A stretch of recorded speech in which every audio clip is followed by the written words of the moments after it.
नमस्कार. आम्ही भारतामध्ये येऊन आता ऑलमोस्ट 1 महिना होत आला आहे आणि आज आमची भारताची ट्रिप संपतीये. आम्ही चाललो आहे परत अमेरिकेला. सो वेलकम टू भारत ते अमेरिकेच्या बोरिंग प्रवासामध्ये. तुम्ही इथे बघू शकता माझा भाऊ आलेला आहे, त्याची मुलगी, त्याची वाईफ सगळेजण आले होते. आम्ही आहोत आत्ता आमच्या दिरांच्या घरी. तर महेशचे 2 भाऊ, त्यांच्या फॅमिलीज, ते सगळेजण तुम्हाला इथे आत्ता बसलेले दिसतील. या आहेत आमच्या भरमसाठ बॅगा, 6 check in bag, 3 cabin bag घेऊन आणि भरपूर सारी शॉपिंग आणि पॅकिंग करून आमचा प्रवास चालू झाला पुण्यामधून आम्ही एक टॅक्सी बुक केली होती, जी आली संध्याकाळी 10:30 पावणे 11 वाजता. आणि आमची फ्लाईट किती वाजता होती? नेक्स्ट डे सकाळी 7 वाजता. पण तरीही आम्ही एवढ्या लवकर का निघालो?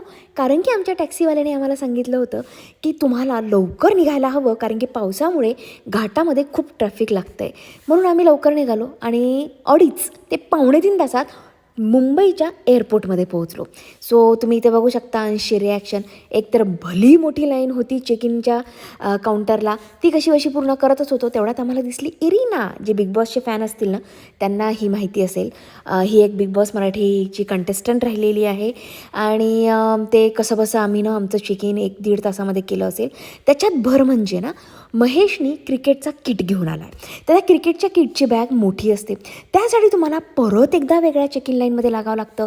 त्या ठिकाणी तुमची बॅग पूर्ण स्कॅन केली जाते, चेक केलं जातं की या मोठ्या बॅगेमध्ये नेमकं क्रिकेटचंच सामान आहे का काही वेगळं आहे.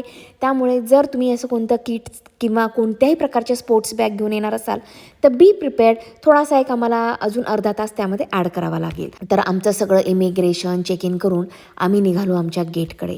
आता संध्याकाळी 11 वाजता प्रवास चालू झालेला आमचा. सकाळी 7 वाजेची फ्लाईट होती आणि आम्ही गेटला पोहोचलो असू अराऊंड 4 वाजता.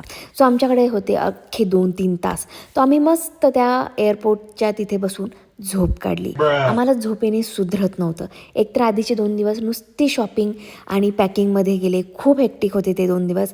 त्यामुळे त्या एअरपोर्टला पोहोचल्यानंतर असं झालं होतं की अरे यार, आता कधी त्या फ्लाईटमध्ये बसतो आणि कधी ती फ्लाईट निघते.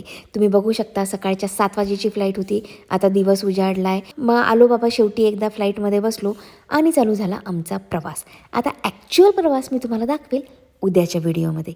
So stay tuned. Bye bye.